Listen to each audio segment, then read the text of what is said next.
Does real matter? You had a unicorn question and a unicorn answer. Yes, unicorns are real, as your feelings are real, as you cannot see them. As a song can transport you back to a time you could have forgotten about something completely, and this song comes on and you realize there really is a moment that is just preserved out there, or in there is maybe the correct idea, but that it's an entity, and you can't see that either, but you can communicate with it. But that, again, that's not to say that it's imaginary. There's a lot of things in our imagination, and those things are more real than, okay, but it couldn't be more real than all this. It's not that hard to be more real than what we've got going on here.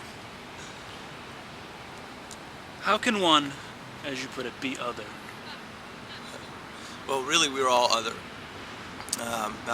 It's a call to honesty, if anything else. You know, you start definitely in our herd positionality as an animal.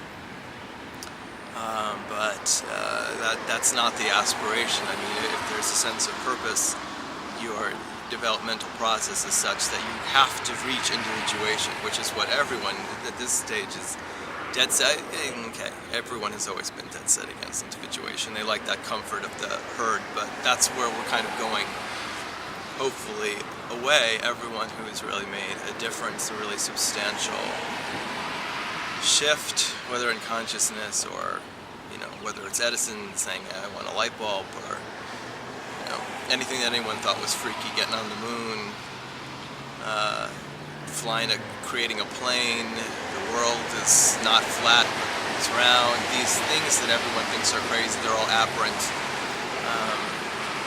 views at a time, and they are other, and we must be other, and it's really the resistance to whatever is the now. Everyone thinks that what is now, they joke about the 60s and the 70s and 80s, and they think they can compartmentalize these times, but we don't then assume that maybe we're living in one of those times. I mean, that should be obvious, and so we just keep constructing collections of viewpoints that we agree upon, and they keep shifting, and we should see they're all human potential, and none of those are accurate.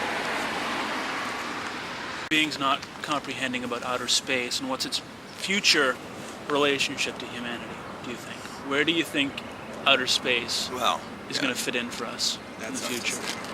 I would say that outer space, though, is something, you know, that we're in outer... Where is outer space? We're in outer space. Earth is in outer space. So we're part of that universal... It's funny that we say universal, because we never think beyond Earth. We think Earth-versal, but we are universal, and we're in the universe and of the universe. And the less we try to attach ourselves to Earth-specific things, which isn't to say we're not of Earth, but I think we're of a lot of things. Just to go back to the unicorn, I mean, that's not something just on the Earth. It's something in the imagination, in the cosmos. It is that larger entity, and the more we embrace outer space and can see ourselves,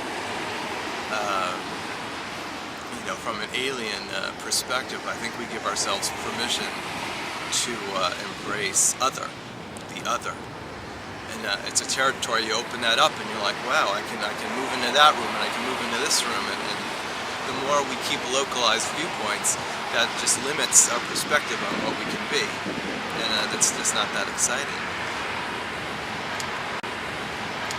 Do you consider yourself to be human?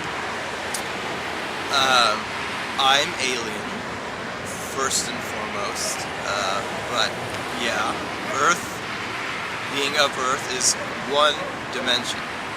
So we live in a time dimension, and there's a dimension where life that exists without time, and we're in a time continuum, so obviously we experience that dimension.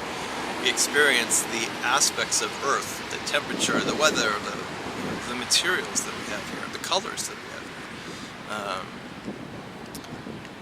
So in that regard, I would say I and everybody else here is of Earth, being an Earth person, but we're alien too. That is first, Earth second.